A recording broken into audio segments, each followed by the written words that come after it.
Friends, आज हम जो स्टोरी एक्सप्लेन करने वाले हैं वो काफी क्यूट होने वाली है, वो भी इस क्यूट से बेबी की वजह से। इनफैक्ट इसमें हमारी फीमेल लीड कॉलेज गर्ल होती है और वो एक्सीडेंटली प्रेग्नेंट हो जाती है। फिर उसको पता चलता है कि उसके बेबी का फादर कोई और नहीं, उसी के कॉलेज का प्रोफेसर है। और हमारा मेल लीड तो रिच और पावरफुल होने के साथ साथ बहुत ही ज्यादा रूड है, इतना कोल्ड हार्टेड है कि कभी किसी लड़की को भाव नहीं देता। तो क्या वो हमारी इनोसेंट फीमेल लीड को एक्सेप्ट करेगा? क्योंकि हमारे हीरो की फैमिली वाले तो हमारी फीमेल लीड को बिल्कुल प्रिंसेस की तरह स्पॉइल करने वाले हैं और वो और क्यूट सा बेबी उस फैमिली के ट्रेजर बन जाएंगे। और क्या हमारा cold hearted hero cute baby का क्यूट डैडी बन पाएगा? ये जानने के लिए आपको वीडियो को लास्ट तक देखना होगा। तो चलो बिना किसी देरी के स्टार्ट करते हैं स्टोरी को। स्टोरी के स्टार्टिंग में हम एक हॉस्पिटल का सीन देखते हैं जहाँ पर एक बच्चा बहुत ही बुरी तरह से रो रहा था और वो हमारी फीमेल लीड न्यानन का बेटा ज़ाओबाओ है, जो अभी सिर्फ कुछ महीने का है। जैसे ही न्यानन का नंबर आता है बेबी के चेकअप के लिए, वो डॉक्टर के ऑफिस का गेट खोलती है तो वहाँ हमारे मेल लीड मिस्टर गुचेन को देख के एकदम हैरान कि ये यहाँ पर कैसे। तभी सीन रिवर्स होता है और हम कुछ टाइम पहले का सीन देखते हैं। जैसे न्यानन वहाँ पर आती है, कुछ लोग वहाँ पे प्रोटेस्ट कर रहे थे तो पूछती है आज कौन सा मिशन है। इनफैक्ट वो ऐसे पार्ट टाइम जॉब के लिए प्रोटेस्ट में पार्टिसिपेट करती है। तो प्राइस सुन कहती है एक दिन के सिर्फ 200। तो जो मेन आदमी प्रोटेस्ट कर रहा था वो बताता है कि इस हॉस्पिटल के डॉक्टर ने झूठ बोला कि मेरी मॉम को कैंसर है और पैसे लेके सर्जरी भी कर दी, मेरी मॉम भी नहीं बची और पैसे भी चले गए। फिर बाद में बता रहे हैं कि हमसे सैंपल ही गलत लिया गया था, मेरी मॉम को कैंसर था ही नहीं। वो तो एकदम हैरान थी और उसे पता चलता है कि वो ऑलरेडी तुम्हारी ग्रैंड मॉम की एज की थी जिसको उस डॉक्टर ने मार दिया। तो न्यानन को भी गुस्सा आ जाता है, वो भी उनके साथ प्रोटेस्ट में पार्टिसिपेट करने लगी थी। तो वो कहते हैं वो देखो वो डॉक्टर आ गया। न्यानन देखती है वहाँ पे कार आ रही है तो वो भी हाथ में एग्स उठा लेती है। जैसे कार का गेट खुलता है हमारे मेल लीड मिस्टर गुचेन की एंट्री होती है और वो एकदम से एग उसके ऊपर फेंक के मारती है। मिस्टर गुचेन तो एकदम हैरान था बट वो जाकर उसका कॉलर पकड़ लेती है। तुमने किसी के मॉम को मारा? कितने बेशरम हो तुम। बट बाकी प्रोटेस्टर तो किसी और डॉक्टर को जाके घेर लेते हैं। तब उसको पता चलता है कि उसने गलत इंसान को पकड़ लिया। तो कहती है सॉरी गलती हो गई, मैंने जानबूझ के ऐसा नहीं किया। उसको साफ करने लगी थी बट मिस्टर गुचेन गुस्से से हाथ पकड़ लेता है और उसको साइड करके अपनी कार में बैठ के वहाँ से चला गया था। जबकि न्यानन मना कर रही थी, मेरा ऐसा कोई मकसद नहीं था। पर तभी उसे हॉस्पिटल से कॉल आता है, उसकी ग्रैंडमा प्रॉब्लम में है इसलिए वो हॉस्पिटल की तरफ भागती है। हॉस्पिटल में अंकल आंटी ग्रैंडमा को सुनाने पे लगे पड़े थे कि तुम्हारी वजह से कितने पैसे वेस्ट हो रहे हैं, इस हॉस्पिटल से निकलो। पर तभी न्यानन आकर ग्रैंडमा को बचा के हक कर लेती है कि आखिर तुम लोगों की प्रॉब्लम क्या है। ग्रैंडमा के सारे हॉस्पिटल बिल्स तो मैं पे कर रही हूँ। वो लोग कहते हैं हमने इस बुढ़िया को मुफ्त का खिलाया है तो अब इसको वापस करना पड़ेगा हमें। हमारे बेटे की शादी के लिए गिफ्ट्स की जरूरत है, कौन देगा? इसलिए वो ग्रैंडमा को हॉस्पिटल से बाहर निकाल रहे थे। न्यानन उनको रोक रही होती है तो वो लोग न्यानन को चिपटने लग जाते हैं। उनका ये तमाशा देखने के लिए हॉस्पिटल में भीड़ इकट्ठी हो जाती है और डॉक्टर्स भी आ गए थे। मिस्टर गुचेन भी पीछे खड़ा हुआ सब देख रहा था। उसका फ्रेंड डॉक्टर येचिंग लिटिल गर्ल को बुली होते देख बचाने जाने लगा था बट मिस्टर गुचेंग रोक देता है क्योंकि उसे लगता है कि ये लड़की नीचे भी तमाशा कर रही थी। इनफैक्ट मिस्टर गुचेंग न्यानन को झूठी समझ के वहाँ चला जाता है। इधर ये लोग न्यानन को परेशान कर रहे थे कि हमने तुम्हें रोड से उठाया था, हमें सुना रही हो। वो कहती प्लीज ग्रैंडमा कुछ मत करना, तुम लोगों को पैसे चाहिए ना तो मैं दे दूंगी, और अपना क्रेडिट कार्ड दे देती है। ग्रैंडमा मना कर रही होती है कि ये तो तुमने अपनी स्टडी के लिए इकट्ठे किए थे बट वो लोग उसका क्रेडिट कार्ड छीन के ले जाते हैं। ग्रैंडमा खुद को मारने लगी थी कि तुमने इतनी मेहनत से पैसे कमाए थे अपने कॉलेज के लिए और मेरी वजह से तुम प्रॉब्लम में फंस गई।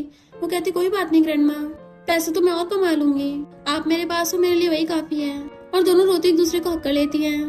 फिर न्यानन की फ्रेंड उसको कॉल करती है कि तुम अभी तक कॉलेज नहीं आई, प्रोफेसर गू का लेक्चर स्टार्ट हो गया है। न्यानन कहती मैं नहीं आ पाऊंगी। तो फ्रेंड हैरान थी, तुम्हें तो हमेशा से लेक्चर लेना था। इधर हमें पता चलता है कि प्रोफेसर गू कोई और नहीं मिस्टर गुचेंग ही है जिसको स्कूल के प्रिंसिपल ने स्पेशली इनवाइट किया था। प्रिंसिपल कहते हैं हमारे लिए सम्मान की बात है कि तुम हमारे स्कूल में आए, अगर अभी मेरे बड़े भाई की बेटी होती तो वो भी तो बिल्कुल तुम्हारे जितनी अच्छी होती। डॉक्टर येचिंग कहता है हाँ अंकल, इनके बचपन में बेटी खो गई थी, वैसे अगर वो होती तो मिस्टर गुचेंग से शादी होती। वो उसे घूरता है तो वो अपना मुंह बंद कर लेता है। फिर जैसे वो लोग उठ के जाने लगे थे तभी न्यानन गेट में से निकल के उसे टकरा जाती है। वो वापस भाग के अंदर जाती और कहती है डायरेक्टर प्लीज मेरी स्कूल ट्यूशन फीस रिफंड कर दीजिए, मुझे अपनी ग्रैंडमा के इलाज कराने के लिए पैसों की जरूरत है। पर डायरेक्टर हंसड़ा लेता है। देन वो प्रिंसिपल को बताती है कि मेरी ग्रैंडमा को लीवर कैंसर है, मैंने बहुत मेहनत करके पैसे कमाए हैं पर मेरे आंटी अंकल ने पैसे ले लिए तो मुझे इसी ट्यूशन फीस की जरूरत पड़ेगी इलाज कराने के लिए। प्रिंसिपल कहते हैं एक बार जब पैसे ले लिए जाते हैं तो वापस नहीं हो सकते। तभी मिस्टर गुचेन आकर कहता है मुझे लगता है आपको इसको रिफंड कर देना चाहिए। प्रिंसिपल खुद हैरान थे कि पहली बार मिस्टर गुचेन किसी का साथ दे रहा है और वो डायरेक्टर को उसकी ट्यूशन फीस रिफंड करने को बोल देते हैं। तो वो सबका थैंक यू करने लग जाती है और फिर कहती है thank you professor go. But Yejing ने इस बात को नोटिस कर लिया था कि मिस्टर गुचेंग ने पहली बार किसी की हेल्प की। फिर जब मिस्टर गो अपने ऑफिस में आने लगता है तो सारी गर्ल्स बाहर से चिल्ला रही होती हैं कि हमें आपका स्पेशल लेक्चर लेना है, बट वो गेट बंद कर देता है। डॉक्टर येजिंग मजाक में कहता है सारी लड़कियां तुम्हारे लिए बावली हो रही हैं। वैसे उन लड़कियों की भी गलती नहीं है, इतने टैलेंटेड और हैंडसम होने के बावजूद भी तुम अभी तक सिंगल हो। अब तक तुम्हें फैमिली भी स्टार्ट कर लेनी चाहिए थी। मिस्टर गुचेंग कहता है तुम अपना मुंह बंद करोगे? तो कहता ठीक है, तुम्हें शांत करने के लिए मैं यहाँ पर इंसेंस चला देता हूँ, और खुद उठ के चला जाता है। तभी उस धुएं की वजह से मिस्टर गुचेंग कुछ होने लगा था, उसको बहुत हॉट फील हो रहा होता है।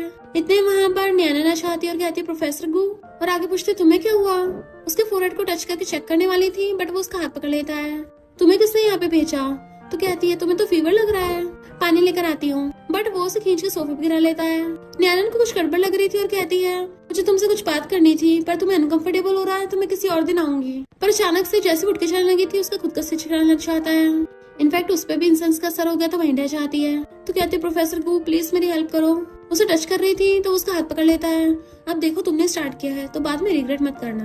देन उसे सोफे पे गिरा के खुद उसके ऊपर चढ़ गया था और उसे बुरी तरह से किस करने लग जाता है। वो दोनों नशे में होते हैं तो न्यानन भी उसको नहीं रोकती, वो भी उसे किस करने लग जाती है। तभी बाहर से फैंग आकर गेट खोलने लगती है और समझ जाते हैं कि प्रोफेसर गू के साथ कोई लड़की भी है। मुझसे पहले कोई और लड़की चली गई और गुस्से से वहाँ चली जाती है। अंदर मिस्टर गुचेंग अपने कपड़े पहन रहा था और कहता है येजिंग ने तुम्हें कम पैसे दिए थे जो तुम अब भी बैठी वेट कर रही हो। वो पूछती क्या मतलब, बट वो उसे क्रेडिट कार्ड देने लग जाता है। पहले तो न्याना एक्सप्लेन करने लगी थी ऐसा कुछ भी नहीं है, तुम गलत समझ रहे हो मुझे। पर वो कहता है ये 5 मिलियन रखो और कॉन्ट्रासेप्टिव पिल खा लेना, मुझे तुम्हारी जैसी छोटी लड़की विश्वास नहीं है। वो कहती मैं छोटी नहीं हूँ। बट फिर ग्रैंडमा की इलाज के लिए चुपचाप वो पैसे ले लेती है। ये सब याद करने के बाद न्यान ज़ाओबाओ को गोद में उठाकर मिस्टर गुचेंग के ऑफिस में आके बैठ जाती है। मिस्टर गुचेंग कहता है बेबी तो सिर्फ 10 दिन का है, इसे प्रॉब्लम क्या है? तो बताती है कि इसे हार्ट डिसीज है। छोटे हॉस्पिटल में बताया कि बड़े हॉस्पिटल में जाके चेकअप करवाऊं। मिस्टर गुचेंग आकर बेबी का फेस देखता और पूछता है इसका फादर कहाँ है? ये सर्जरी से ठीक हो जाएगा, पर क्या इसके डैड को पता है? तभी वो अचानक पूछती है प्रोफेसर को क्या तुम्हें बच्चे पसंद है? पहले तो वो हैरानी से देख रहा था और फिर कहता है ये बच्चा मेरे कैसे हो सकता है? अगर तुमने कॉन्ट्रासेप्टिव पिल खाई होंगी तो 96% चांस है कि तुम प्रेग्नेंट हो ही नहीं सकती, और वैसे भी अगर ये मेरा बच्चा हुआ तो इतना कमजोर तो नहीं हो सकता। वो कहती प्रोफेसर को तुम लाइन क्रॉस मत करो, बट वो उसका फेस पकड़ लेता है। तुम बेबी का यूज करके मुझे बेवकूफ बनाने आई हो। तो कहते अगर तुम्हें लगता है मैं इसके बाप को ढूंढने आई हूँ तो तुम बिल्कुल गलत हो, और वैसे भी तुम इतने खड़ूस हो, ये तुम्हारा बेबी हो ही नहीं सकता, ये तो बहुत क्यूट है, और मेरे बच्चे का ऑलरेडी बाप है तो तुम्हें बाप बनाने की जरूरत नहीं है। इसका फादर इसे बहुत प्यार करता है और तुमसे वो 1000 गुना बेटर है। मिस्टर गुचेंग कहता है 1000 गुना बेटर है, तब भी तुम्हें खर्च करने के लिए पैसे नहीं देता, तुम मेरा कार्ड यूज कर रही हो। और उसको पैसे कटने के सारे मैसेज दिखाता है। इनफैक्ट न्यान को ना चाहते हुए भी ग्रैंडमा के इलाज के लिए उसके क्रेडिट कार्ड से पैसे यूज करने पड़े थे, और इसी चक्कर में उसने कॉन्ट्रासेप्टिव पिल भी नहीं खाई थी उस टाइम। तो कहती है मैं तुम्हें तुम्हारे पैसे वापस कर दूंगी, और रिपोर्ट उठाकर ज़ाओबाओ को अपने साथ ले जाती है। डॉक्टर येजिंग उसे जाते हुए देख लेता है तो मिस्टर गुचेंग से कहता है ये तो वही कॉलेज गर्ल है ना जिसके साथ तुमने नाइट स्पेंड की थी, इसकी गोद में तो एक छोटा बच्चा है, कहीं वो तुम्हारा तो नहीं? मिस्टर गुचेंग कहता है ये कैसे हो सकता है? तो कहता है मुझे लगता है वो बच्चा तुम्हारा ही है, डेट के हिसाब से तो वो तुम्हारे बच्चा हुआ ना, और वो कोई ऐसी वैसी लड़की भी नहीं है जो हर किसी के साथ सोती फिरेगी, यानी उस बेबी में गू फैमिली का ब्लड है। मैं अभी ये गुड न्यूज तुम्हारी मॉम को बताता हूँ। बट मिस्टर गुचेंग उसे रोक देता है। उस लड़की ने खुद बोला है कि वो बेबी मेरा नहीं है। पर येजिंग को अब भी भरोसा नहीं हो रहा था और कहता है मैं ब्लड टेस्ट करूंगा तभी पता चलेगा। तभी मिस्टर गुचेंग अपने फोन में मैसेज देखता है अब भी पैसे कट रहे हैं, तो सोचता है वो लड़की मुझे पैसे वापस करने को बोल रही थी, तब भी मेरे पैसे यूज कर रही है। और येजिंग से कहता है कोई जरूरत नहीं है पता करने की, उसके जैसे गोल्ड डिगर लड़की मेरे बच्चे की मॉम हो ही नहीं सकती। इधर न्यान ज़ाओबाओ को लेके घर पे आती है तो ग्रैंडमा कहती है अभी तुम्हारी डिलीवरी हुई है, कहाँ चली गई? तुम थक गई होगी, और उसको हेड पहना देती है। और ज़ाओबाओ को उन्होंने खुद गोदी में ले लिया था। वो कहती ग्रैंडमा आप चिंता मत करिए, मैं हॉस्पिटल टैक्सी से गई थी। ग्रैंडमा कहती कैसे चिंता ना करूं, तुम्हारा बॉयफ्रेंड चूरन कब तुमसे शादी करेगा, वो अभी तक अब्रॉड से वापस भी नहीं आया, और बेबी इतना बड़ा हो गया, मुझे डर है तुम्हारे साथ कुछ गलत ना हो। वो कहती आप चिंता मत कीजिए, मैंने उसे डिस्कस कर लिया है, वो अब्रॉड में पैसे कमा रहा है और मैं यहाँ पे बेबी का ध्यान रखूंगी। जब तक वो वापस आएगा उसके बाद शादी कर लेंगे, तब तक बेबी बड़ा हो जाएगा। फिर नैना ज़ाओबाओ को सुलाने के लिए रूम में ले आती है और सोचती है मैंने ग्रैंडमा से झूठ बोला, बेबी का फादर फॉरेन में नहीं गया, वो तो मुझे और मेरे बच्चे को एक्सेप्ट भी नहीं करेगा। फिर पिल्लू के नीचे झांक के देखती है कि क्रेडिट कार्ड कहाँ चला गया, और ग्रैंडमा से पूछती है। पता चलता है उसके अंकल आंटी उसका क्रेडिट कार्ड चुरा के ले गए थे और बहुत सारी शॉपिंग कराते हैं। ग्रैंडमा कहती है इसका क्रेडिट कार्ड इसको वापस करो, इसने इतनी मुश्किल सेविंग करी थी। तो अंकल कहता है इसने कोई घंटा मेहनत नहीं करी है, अभी तो कॉलेज से इसका ग्रेजुएशन भी नहीं हुआ, तो मिलियंस कैसे बचा लेगी। उसका कजन कहता है इसने अपनी बॉडी बेच के पैसे कमाए हैं। ग्रैंडमा कहती है ये सब क्या बोल रहे हैं। अंकल आंटी कहते हैं कि कॉलेज में जाकर पढ़ाई नहीं करती, ये अमीर लोगों के साथ सोती है, उससे पैसे कमाती है। ग्रैंडमा कहती है पर तुमने तो बोला था तुम्हारा बॉयफ्रेंड फॉरेन में काम करता है। तो आंटी कहती है इसका बच्चा जंगली है, पता नहीं किसके साथ मुंह काला करके आई है। ये सुनकर तो ग्रैंडमा की तबीयत खराब होने लग गई थी। नैन कहती है मेरा बच्चा जंगली नहीं है, उसके फादर हैं। और ग्रैंडमा को यकीन दिलाने के लिए उसे कॉल करने लग जाती है। मिस्टर गुचेंग उसके शॉपिंग के पैसे कटने के मैसेज देख रहा था, तभी वो फोन उठाता है। तो कहती है क्या तुम मेरी हेल्प कर सकते हो, तुम एक्सेप्ट कर लो कि तुम ही बेबी के फादर हो। और ग्रैंडमा को फोन लाउड स्पीकर पे दे देती है। तो ग्रैंडमा पूछती है तुम ही ज़ाओबाओ के डैडी हो ना। तो कहता है बिल्कुल भी नहीं, और तुम लोग मेरा क्रेडिट कार्ड यूज करना बंद करो वरना तुम पे केस कर दूंगा। ये सुनते तो ग्रैंडमा की हालत खराब। इतने में मॉम आकर कहती है तुमने हमसे इतनी बड़ी बात छुपाई। और ग्रैंडमा आकर मिस्टर गुचेंग को मारने लग जाती है। नालायक तो ऐसे कैसे कर सकता है। वो पूछता है मैंने क्या कर दिया। तो डॉक्टर यीचिंग बताता है कि डीएनए टेस्ट से प्रूफ हो गया वो बच्चा तुम्हारा है। मॉम और ग्रैंडमा मिस्टर गुचेंग को डांटने लग जाती है कि तुम बाप बन गए, तुम्हें खुद नहीं पता। वो खुद हैरान हो जाता है कि वो बच्चा मेरा है और जल्दी से कॉल करने लग जाता है। उधर से आवाज आती है प्रोफेसर को प्लीज मुझे बचा लो। तो वो जल्दी से भागता है। यीचिंग कहता है मैंने तो पहले ही कहा था तुम उस लड़की को गलत समझ रहे हो। अगर उसने तुम्हारे साथ सोने के लिए आंटी से पैसे लिए भी हैं तब भी वो बच्चे का जन्म थोड़ी ना देगी। मॉम कहती है ये तुम क्या बोल रहे हो। तो यीचिंग कहता है आंटी आपने तो उस कॉलेज गर्ल को पैसे दिए थे नशा देने के लिए। मॉम कहती है मैंने तो किसी को भी पैसे नहीं दिए। मिस्टर गुचेंग सुन लेता है और उसको समझ आ गया था कि इसका मतलब न्याना झूठ नहीं बोल रही थी। मैं इतना बड़ा बेवकूफ कैसे हो सकता हूँ। जल्दी से भागता है। इधर अंकल आंटी और कजन मिलके न्याना और उसके बेबी को बुली करने लगे थे। उससे उसका बच्चा छीन रहे होते हैं बट उसने कस के अपने बच्चे को हक कर रखा होता है। मिस्टर गुचेंग बहुत स्पीड से कार चला रहा था और बार बार उसे फोन करने का ट्राई करता है कि प्लीज जल्दी से फोन उठा लो, बट ये जालिम लोग उसे मारने पे लगे हुए थे। जैसे उसके डंडा मारने वाले होते हैं तभी वहाँ पर मिस्टर गुचेंग आ जाता है और लात मार के कजन को भड़का देता है। उसके बॉडीगार्ड्स जाकर कजन और आंटी अंकल को पकड़ लेते हैं, घुटनों पर ला दिया था। और यीचिंग जल्दी से ग्रैंडमा को देखता है जो बेहोश पड़ी थी। मिस्टर गुचेंग न्याना और उसके बेबी को पकड़ के उठा रहा था और कहता है सॉरी मैं लेट हो गया। वो कहती है ये हमारा बेबी। तो वो जल्दी से ज़ाओबाओ को खुद गोदी में उठा लेता है और यीचिंग को पकड़ा के न्याना से कहता तुम चिंता मत करो मैं हूँ ना। पर वो तो उसके ऊपर बेहोशी हो गई थी इसलिए वो उसको गोद में उठा के भागता है जबकि ज़ाओबाओ यीचिंग की गोद में था। फिर वो लोग उसको हॉस्पिटल ले आए थे। यीचिंग चेकअप पर बताता है कि स्ट्रेस और मालन्यूट्रिशन की वजह से बेहोश हो गई। मॉम और ग्रैंडमा मिस्टर गुचेंग को डांटने लग जाती हैं। तो वो कहता है मैं अच्छे से उसको कम्पनसेट करूंगा। कमजोरी की वजह से न्यानन को ब्लड चढ़ाना था बट उसका रेयर ब्लड होता है इसलिए मिस्टर गुचेंग जल्दी से प्रिंसिपल को कॉल करता है क्योंकि सिर्फ उन्हीं की फैमिली में रेयर ब्लड है।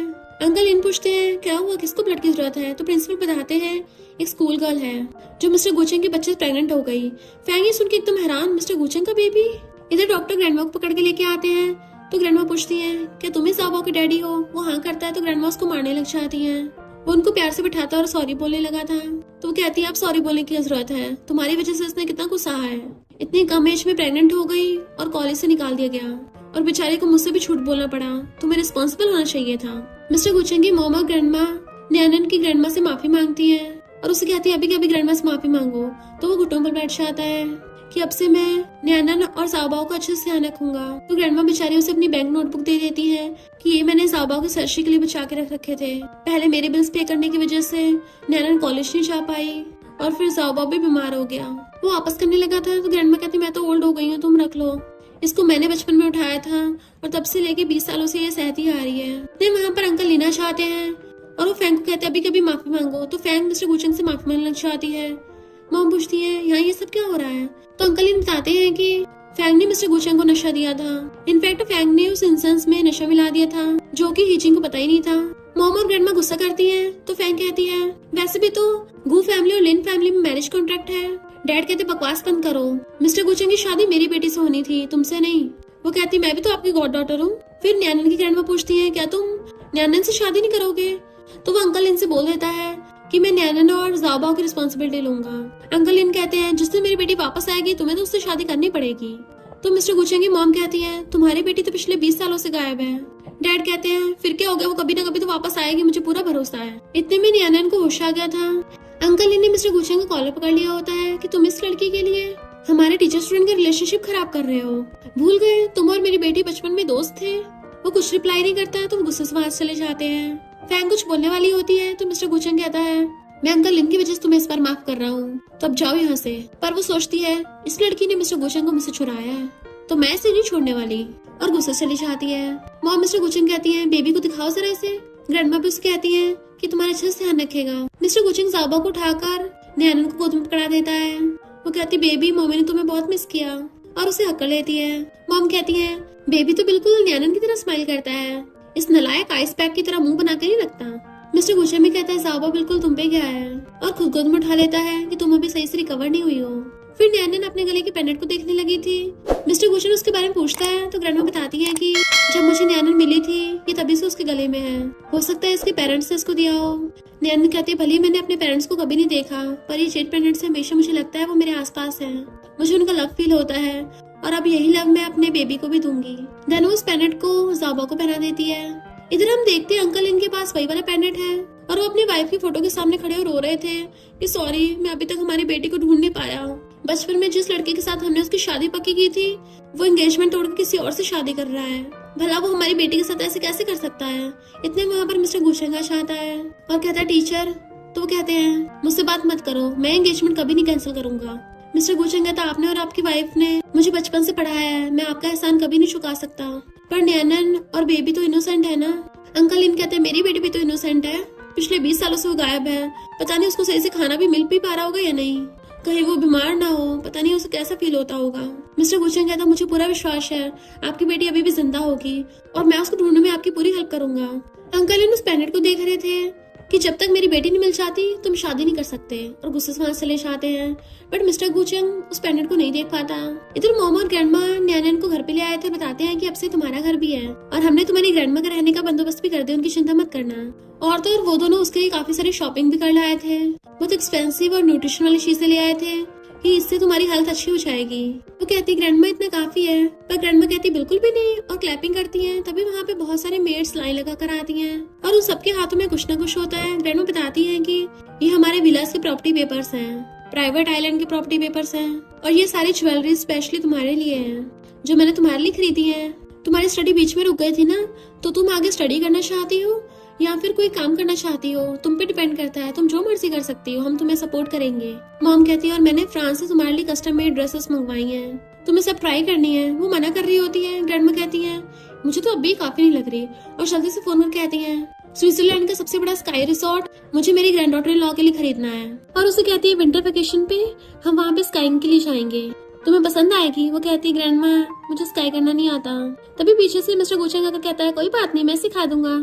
तो ग्रैंडमा खुश होती हैं, और फिर कहता है अगर तुम चाहो तो मैं यहीं पे स्काई रिजॉर्ट बनवा दूंगा। वो कहती नहीं नहीं, वो उसका हाथ पकड़ लेता है, तो कहती है मुझे ऊपर जाके जाओबाओ से मिलना है। तो मॉम और ग्रैंडमा कहती बेबी का ध्यान हम रख लेंगे, तुम इसका ध्यान रखो।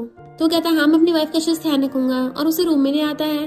देन अच्छे से ब्लैंकेट से कवर करने लगा था, और उसने हॉस्पिटल की बेस्ट नर्स को बुला लिया था कि अब से ये तुम्हारी बॉडी का ध्यान रखेगी। नर्स कहती है आप अपनी वाइफ के कपड़े ऊपर कर दीजिए, मुझे चेकअप करना है। जैसे मिस्टर गुचिंग करने वाला था वो उसे रोक देती है, मैं खुद कर लूंगी। बट नर्स के कहने पे उसे चुपचाप लेटना पड़ता है और आंखें बंद कर लेती है एम्बैरेसमेंट के मारे। मिस्टर गुचिंग धीरे से उसके कपड़े नीचे करता है, और फिर डॉक्टर चेकअप करने लग गई थी। दिन बताती है कि प्रोफेसर गू आपकी वाइफ की बॉडी खुद को रिकवर कर रही है, फिर भी ये मेडिसिन लेते रहना। और कुछ क्रीम्स भी थी, वो पूछती है किस लिए। तो डॉक्टर कहती है हर रोज रात को प्रोफेसर गू तुम्हारे स्टमक एरिया पे इससे रब करेंगे, जिससे तुम और जल्दी ठीक हो जाओगी। ये सुनने के बाद तो न्यान काफी शर्माने लगी थी, और कहती प्रोफेसर गू तुम्हें मेरे लिए इतना अच्छा बनने की जरूरत नहीं है, मैंने कभी भी ये सब करने के लिए बेबी का यूज नहीं किया। वो कहता मुझे पता है, मैं ये सब तुम्हारे लिए कर रहा हूँ, प्लीज मुझे एक चांस दे दो। वो हाँ में मुंडी हिलाती है, तो वो उसे हक कर लेता है। रात में जब वो सो रही थी तो उसे जाओबाओ के रोने की आवाज आती है, तो अपना टैब उठा के देखती है। मिस्टर गुचिंग जाओबाओ को खिला रहा था, तो कहती है मुझे ऐसा लगा जैसे अभी बेबी के रोने की आवाज आई, और वहाँ के देखने लग जाती है। मिस्टर गुचिंग उसे छुपा रहा होता है, पर जाओबाओ तो नॉन स्टॉप रो ही जा रहा था। नैनी कहती मुझे दे दीजिए, मैं इसे छुपा दूंगी। बट मिस्टर गुचिंग अब भी हार मानने को तैयार नहीं था, पूरी कोशिश कर रहा होता है। तो न्याने ने इशारे से नैनी को वहाँ से भेज देती है, और उसे आकर कहती है लाओ मैं छुपाती हूँ। और फिर वो जाओबाओ को गोद में लेकर हिलाती हुई सोफे पे बैठ जाती है। मिस्टर गुचिंग उसे मिल्क बॉटल देने लगा था ताकि वो उसे पिला दे, बट वो कहती है जरूरत नहीं है, मेरे पास ऑलरेडी है। मिस्टर गुचिंग हैरान, तो नैनी कहती है अच्छा तो बेबी को मम्मी के दूध की आदत है। नैनी ने अपना फेस टर्न कर लेती है, बट उसे अभी भी थोड़ी शर्म आ रही थी क्योंकि मिस्टर गुचिंग पीछे खड़ा था, और कहती है क्या तुम थोड़ा पीछे को घूम सकते हो। वो ओके बोलकर घूम जाता है, और न्यान बेबी को दूध पिलाने लगी थी। नैनी फिर भी कपड़े से उसको कवर कर देती है। मिस्टर गुचेंग कहता सॉरी, मैं भूल गया था कि बेबी को ब्रेस्ट मिल्क की आदत होती है। तो कहती है कोई बात नहीं, अगली बार अगर ऐसा हो तो मुझे बता देना, मैं आ जाऊंगी उठ के। मिस्टर गुचेंग पूछता है क्या बेबी को हर रोज रात को दूध पिलाना पड़ता है? वो कहती है मैंने बेबी को दूध पिला दिया है, अब तुम इधर फेस कर सकते हो। तो वो भी उसके साथ बैठ के बेबी को सहलाने लगा था। नैना उसको बताने लग जाती है जब बेबी बिल्कुल छोटा सा था ना, बिल्कुल एक क्यूट किटन जैसा था, पहले बिल्कुल भी नहीं रोता था। मिस्टर गुचेंग कहता है ये जरूर हार्ट डिसीज की वजह से बहुत कमजोर हो गया है, हमें जल्दी इसकी सर्जरी करवानी होगी वरना आगे चल के प्रॉब्लम हो सकती है। नैना उसका हाथ पकड़ के कहती है मुझे ग्रैंडमा ने बताया था कि जब उन्होंने मुझे उठाया था मैं भी बहुत ज्यादा वीक थी और सांस भी नहीं ले पा रही थी, मेरी पूरी बॉडी नीली पड़ गई थी। मिस्टर गुचेंग कहता है इसका मतलब ज़ाओबाओ बिल्कुल तुम पे गया है। वो कहती जब बेबी की डिलीवरी हो रही थी ना बहुत ज्यादा दर्द हो रहा था, पर जब मैंने इसको अपनी गोदी में लिया मैं सारा दर्द भूल गई, और जब इसने मेरा पहली बार मिल्क पिया तब मुझे फील हुआ कि मैं सरवाइव करने के लिए और भी ज्यादा मेहनत करूंगी। मुझे में अचानक से रोज एनर्जी आ जाती थी। मिस्टर गुचेंग कहता है ये सारी मेरी गलती है, उस टाइम मुझे तुम्हारे साथ होना चाहिए था। वो पूछती प्रोफेसर को क्या तुम्हें सच में बच्चे पसंद नहीं है? फिर तुम्हें मेरी और बेबी की रिस्पॉन्सिबिलिटी लेने की जरूरत नहीं पड़ेगी, तो मुझे इसको ले जाने दो यहाँ से प्लीज, क्योंकि मैं चाहती हूँ मेरा बेटा एक अच्छी लाइफ जिए, प्यार में बड़ा हो, और एक फादर जो उसे प्यार नहीं करता, उसे पसंद नहीं करता, तो इससे अच्छा है वो उस फादर के साथ रहे ही ना। मिस्टर गुचेंग चुप था पहले तो, फिर कहता है तुम्हें पता है मेरा एक फ्रेंड है, वो और उसकी वाइफ स्कूल टाइम से एक दूसरे के साथ थे, देन उनकी शादी हुई और बेबी हो गया। पहले जब वो एक दूसरे से इतना प्यार करते थे आज वो एक दूसरे से उतनी नफरत करते हैं। तो पूछती है क्यों, ऐसा क्या हुआ? तो कहता है कुछ प्रॉब्लम की वजह से उनका बेबी नहीं बच पाया, जिसकी वजह से वो दोनों एक दूसरे से नफरत करने लग गए और एक दूसरे पे इल्जाम लगाते रहे। तो मुझे पहले लगता था कि लव वगैरह सब वीक होता है, पर जब मैंने बेबी को पकड़ा मुझे फील हुआ कि लव बहुत स्ट्रॉन्ग होता है। मुझ में अपने आप हिम्मत आ गई कि मैं सब चीजों को कंट्रोल कर सकता हूँ, तो इसलिए मैं चाहता हूँ तुम प्लीज मुझे चांस दो ताकि मैं ज़ाबा और तुम्हें बहुत अच्छे से प्यार कर सकूं। और उसे क्लोज होकर किस करने वाला होता है। उन दोनों की किस ऑलमोस्ट हो ही जाती, पर मॉम गेट खोल के झांक के देख रही होती है और चुपके चुपके अंदर जाती है। ग्रैंडमा भी चुपके चुपके अंदर आ गई थी। दोनों एक दूसरे को देख के हैरान, तुम ही आप अभी तक सोए नहीं, और एक दूसरे को बोलने लग जाती है तुम अभी तक नहीं सोई। इनफैक्ट उनको नींद नहीं आ रही होती है, वो ज़ाबाओ को मिस कर रही होती है, इसलिए वो उसके रूम में चेक करने के लिए आई थी। तभी मिस्टर गुशन लाइट ऑन कर देता है। वो दोनों हैरान, अब आधी रात में चुपके चुपके ज़ाबा के रूम में क्या करने आई हो? ग्रैंडमा कहती है लाइट बंद करो वरना ज़ाबा उठ जाएगा। तो नैना कहती है ज़ाबा अभी सोया नहीं है। तो ग्रैंडमा कहती है लाओ मुझे, मैं इसको सुलाती हूँ, पर मॉम रोक देती है कि ज़ाबा रोने लग जाएगा। और फिर ग्रैंडमा को इशारा करती है कि ये दोनों कुछ और कर रहे थे, हमने आकर बीच में टांग अड़ा दी। ग्रैंडमा से कंट्रोल नहीं होता और वो जल्दी से ज़ाबा को जाकर गोदी में उठा लेती है। नैना कहती है मैंने अभी अभी इसे मिल्क पिलाया है, तो इसको थोड़ा सहला दो ताकि इसका दूध बाहर न निकल जाए। पर फिर मॉम ग्रैंडमा से बेबी को छीन लेती है। नहीं नहीं, मैं इसे खिलाऊंगी, मेरी बारी है। ग्रैंडमा कहती देखा तुमने इसको रुला दिया। फिर मिस्टर गुचेंग मॉम से ज़ाबा को छीन लेता है कि मैं इसे छुपाऊंगा, और सहला के छुपाने लग जाता है। और ज़ाबा सच में चुप हो गया था। नैना कहती हाँ ज़ाबा को ऐसे गोदी में आना बहुत पसंद है। तो ग्रैंडमा हैरान, तुमने ये ट्रिक कहाँ से सीखी? और फिर मॉम और ग्रैंडमा हंसने लग जाती है, क्योंकि उन्हें अंदर अंदर खुशी हो रही थी कि मिस्टर गुचेंग काफी बदल रहा है। नेक्स्ट सीन में हम देखते हैं वो कहता है फाइनली तुम्हारा इलाज पूरा हुआ, अब बताओ तुम कौन सा स्पाइसी खाना खाओगे? तुम्हें मिल्क टी भी पीनी है ना? वो हैरान थी, इसे कैसे पता? मिस्टर गुचेंग कहता है क्योंकि तुम नींद में बड़बड़ा रही थी। तो कहती क्या, और बताओ ना मैंने क्या क्या बोला। ग्रैंडमा कहती है तुम जाकर जल्दी से रेडी हो जाओ और तुम जो भी खरीदोगी उसकी पेमेंट मैं करूंगी। अपना क्रेडिट कार्ड निकाल लेती है। तो मिस्टर गुचेंग उसे क्रेडिट कार्ड लेकर उसको पकड़ा देता है। वो दोनों थैंक यू करके जाने लगे थे शॉपिंग के लिए, पर तभी वहाँ पर अंकल लिन और फैंगा चाहते हैं, जो गुस्से से अंदर चले जाते हैं। तो बताता है कि ये मेरे टीचर हैं, चिंता मत करो, वो थोड़े गुस्से वाले हैं पर वो हमारी बात को समझेंगे। बट वो सोचती है वो मुझे थोड़े जाने पहचाने को लग रहे थे। जैसे वो दोनों जाने लगे थे मिस्टर गुचेंग को बार बार कॉल आ रहा होता है। तो वो कहती है कोई जरूरी काम होगा उठा लो। तो कहता है कंपनी का तो कोई काम नहीं, उसकी जगह मैंने असिस्टेंट को भेज रखा है, पर हॉस्पिटल से कॉल आ रहा है, पर चिंता मत करो मैं दूसरे डॉक्टर को अपनी जगह भेज दूंगा। वो कहती है किसी और डॉक्टर को अपनी जगह भेजना बिल्कुल ठीक नहीं है, पेशेंट की लाइफ का सवाल है, तुम्हें जाना चाहिए, चिंता मत करो मैं खुद से बेबी के लिए शॉपिंग कर लूंगी। तो वो ओके बोलकर चला जाता है। वो उसे बाय कर रही थी और सोचती है प्रोफेसर गो के साथ होने से कितना अच्छा फील होता है। जैसे अंदर जाने लगी थी तभी उसकी फ्रेंड आकर उसे पकड़ने लग जाती है। कितने टाइम से तुम कहाँ थी, पता मुझे कितनी चिंता हो रही थी। उसको हक कर लेती, मैंने तुम्हें कितना मिस किया। नैना कहती है मैंने भी तुम्हें बहुत मिस किया। और फिर दोनों एक साथ शॉपिंग करने के लिए आ जाती हैं। पर वहाँ की सेल्स गर्ल नैनन को देख के पहचान लेती है और बताती है कि मैं झैंग हूँ, तुम्हारी क्लासमेट। तुम इतने घटिया कपड़े पहन के शॉपिंग करने आई हो, तुम जैसे पुअर लोग यहाँ का सामान अफोर्ड नहीं कर सकते। फ्रेंड को गुस्सा आने लग जाता है और उसके मुंह पे गोल्ड कार्ड फेंक के मारती है। झैंग तो एकदम हैरान, तभी मैनेजर आके सॉरी बोलने लग जाता है। वो कहती है अब इसी सेल्स गर्ल को हमें सब करना होगा। नैनन उसे गुस्सा करने शांत कर रही थी। तो कहती है लगता है इस लड़की ने स्कूल टाइम में तुम्हें बहुत बुली किया है। अब देखना मैं इसे कैसे बदला लेती हूँ। तो झैंग को ना चाहते हुए भी उन लोगों को ड्रेस दिखानी पड़ रही थी, उनको सबक करना पड़ रहा था, पर फ्रेंड सारी ड्रेसेस मना कर रही होती है। और फिर नैना से पूछती है, जिस दिन तुम कॉलेज छोड़ के गई थी बाकी तुम्हारे बारे में बातें कर रहे थे कि तुम प्रेग्नेंट हो, तुम्हें तुम्हारे अंकल ने किसी प्लान में तो नहीं फंसा दिया था। नैना कहती प्रेगनेंसी वाली बात सच है और बेबी ऑलरेडी बॉर्न भी हो गया है और वो 1 मंथ का होने वाला है। तो फ्रेंड कहती तुमने कितना कुछ सहा है और उसे हक कर लेती है, मैं तुम्हें अच्छे से पैम्पर करूंगी। झैंग मुंह बनाते ड्रेस दिखा रही थी तो फ्रेंड कहती है तुम ये ड्रेसेस ट्राई करो, तुम्हें जो पसंद आएगी मैं दिला दूंगी। न्यानन मना कर रही होती है बट वो उसको जबरदस्ती ड्रेस ट्राई करने के लिए भेज देती है, पर झैंग चिढ़ रही थी। फिर न्यानन ड्रेस पहन के अपनी फ्रेंड को दिखाती है, पर वो बैठी हुई मना कर रही थी कि दूसरी ट्राई करो। नैनन कहती है मुझ पे कोई भी ड्रेस सूट नहीं कर रही, लगता है मैंने बहुत ज्यादा वेट गेन कर लिया है। फ्रेंड कहती है ऐसा कुछ भी नहीं है, तुम तो बहुत ज्यादा क्यूट लग रही हो, ये गलती तुम्हारी ने सीएसएल किया है, ये बेकार ड्रेसेस दिखा रही है। और वो उसे दूसरे शोरूम में लेके जाने लगी थी, पर झैंग चिढ़ के मारे उन ड्रेसेस पे मिल्क गिरा देती है कि रुको, जाने से पहले तुमने ड्रेसेस खराब किए ना तो इसकी पेमेंट करके जाओ। नैनन हैरान थी गंदी कैसे हो गई, मैंने तो कुछ भी नहीं खाया पिया इस पे। तो झैंग कहती है हाँ तुम्हारा बेबी है ना, तुम पक्का ब्रेस्ट फीडिंग करती होगी तो तुम्हारा मिल्क निकल गया होगा। कॉलेज से ग्रेजुएशन हुआ नहीं, पता नहीं किस बुढ़े से प्रेग्नेंट होकर आ गई, इतनी कम एज में ये सब करती फिरती हो। फ्रेंड को गुस्सा चाहता है, अगर तुमने अभी अपना मुंह बंद नहीं किया ना तो मैं जुबान काट दूंगी। पर झैंग चिल्ला चिल्लाकर वहाँ बहुत सारे लोगों को इकट्ठा कर लेती है और मैनेजर कहता है अगर तुम्हारा मिल्क लीक होता है तो कम से कम हमारे कपड़े तो गंदे मत करो। नैनन मना कर रही होती है कि ऐसा नहीं है। बाकी कस्टमर बोलने लग जाते हैं कि क्या पता हमने जो कपड़े खरीदे हैं वो भी इसने ट्राई किया हो। झैंग कहती है देखा, अब तुम्हारी वजह से हमारा बिजनेस खराब हो रहा है, अब तुम्हें पेमेंट करनी पड़ेगी। फ्रेंड को गुस्सा जाता और कहती है किसने कहा कि हम लोग अफोर्ड नहीं कर सकते, सारे कपड़े हमारे लिए पैक कर दो। तो मैनेजर कहता है इन सारे कपड़ों की कॉस्ट 23 मिलियन है। तो फ्रेंड हैरान थी, इतनी एक्सपेंसिव। नैना कहती है इतना तो प्राइस इस ड्रेस पे भी नहीं लिखा हुआ है। वो लोग कहते हैं हम तो टैग प्राइस से हाई प्राइस पे बेचते हैं क्योंकि हमारा शॉपिंग मॉल बहुत ज्यादा लग्जरियस है ना। नैनन कहती है मुझे सीसीटीवी चेक करने हैं क्योंकि ये ड्रेस मैंने खराब नहीं की, और अगर सच में मेरा मिल्क लीक हो रहा होता तो फिर मेरे कपड़े सूखे थोड़ी ना होते।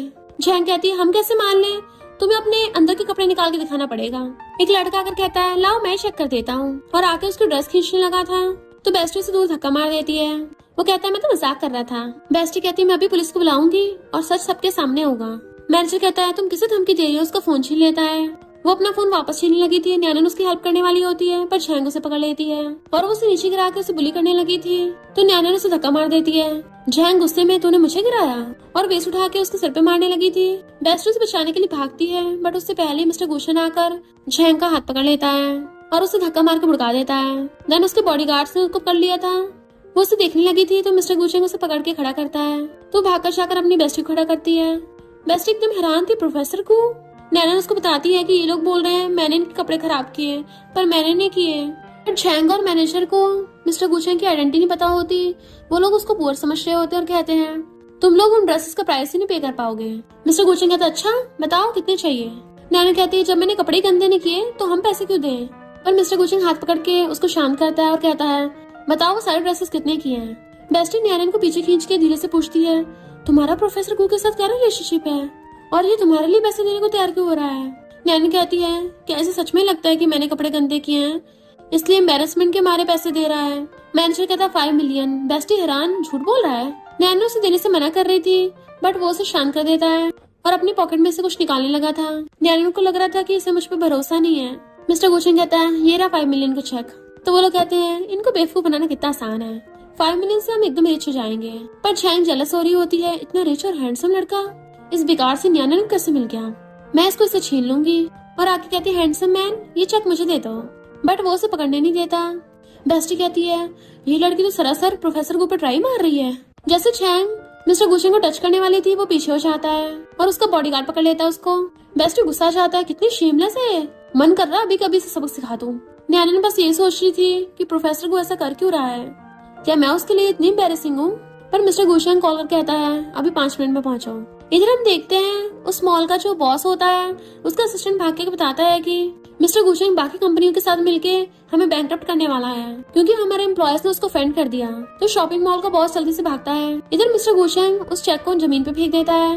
जैसे वो लोग उठाने लगे थे उनको बॉडीगार्ड ने पकड़ रखा था। बेस्टी कहती है प्रोफेसर गू का मतलब क्या है, 5 मिलियन का चेक कैसे फेंक दिया।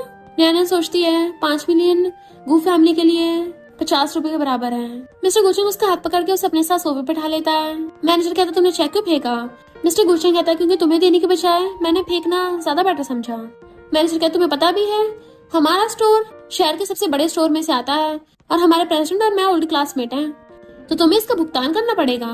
जैंग उसको छुड़ा के कहती है हैंडसम लड़के तुम इसकी बजाय मुझे लाइन दो, इसने तुम्हें बेबी दिया है तो मैं तुम्हें उससे भी ज्यादा बेबी दे सकती हूँ। बेस्ट उठ के कहती है तुम्हारे घर पे बाप भाई नहीं है क्या? कितनी बेशरम हो, दूसरों के बंदे पर ट्राई मारती हो, जाकर अपना पहले थोपड़ा तो देख लो।